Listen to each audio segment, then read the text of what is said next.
सांसद नरेश मस्के ने मीडिया से खास बातचीत की।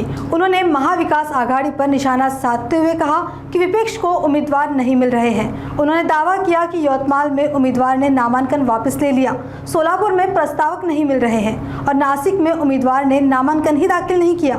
उन्होंने कहा कि महाराष्ट्र में महायुति मजबूत स्थिति में है और 17 में से 17 उम्मीदवार जीत कर आएंगे। उन्होंने साथ में ये भी कहा कि गठबंधन में सीटों को कम ज्यादा होना स्वाभाविक है और भाजपा के पास अधिक विधायक होने के कारण उसे ज्यादा सीट मिल रही है। महाविकास आघाडीला उमेदवार मिळत नाही। यवतमाळच्या उमेदवारांनी अर्ज मागे घेतला। सोलापूर बघा की प्रस्तावक मिळत नाहीये। नाशिकमध्ये उमेदवारांनी फॉर्मच भरला नाही, ही परिस्थिती आहे। त्यामुळे महायुतीची ताकद आहे या महाराष्ट्रामध्ये, एकत्र काम करत आहे आणि महाविकास आघाडी एवढं सगळं सर्व पक्षांचं कटबोळ एकत्र केलंय। उमेदवार मिळत नाहीयेत, त्यांना माहिती आहे आम्ही पडणार आहोत, तर कशाला उभं राहायचं।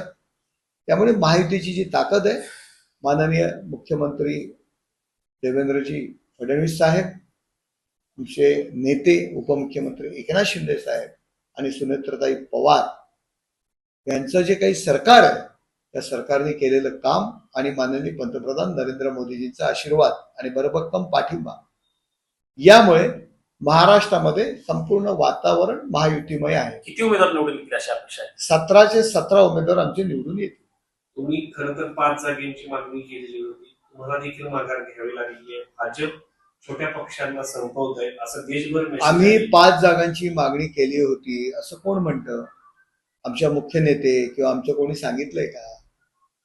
असं काही नसतं।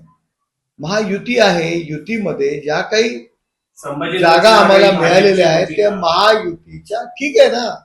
बघा युती आहे, युतीमध्ये एखाद 2 जागा कमी जास्त होतात, पण युती आहे, युती म्हणून आम्ही एकत्र आलेलो आहोत। पक्षांनाच का कमी जागा मिळतात?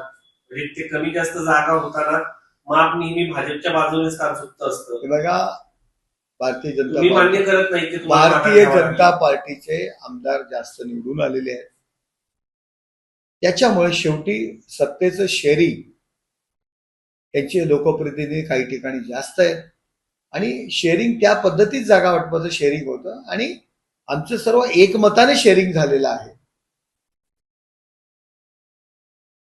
राहुल गांधी यांनी असं म्हटलं की पुढच्या 1 वर्षामध्ये देशामध्ये आणीबाणी केलेली करणाऱ्या आर्थिक परिस्थिती खूप वाईट आहे। त्यांना वेगवेगळ्या ज्या संस्था आहेत त्या संस्थांचे प्रमुख मेसेज करून सांगतायत की परिस्थिती खूप वाईट आहे म्हणून।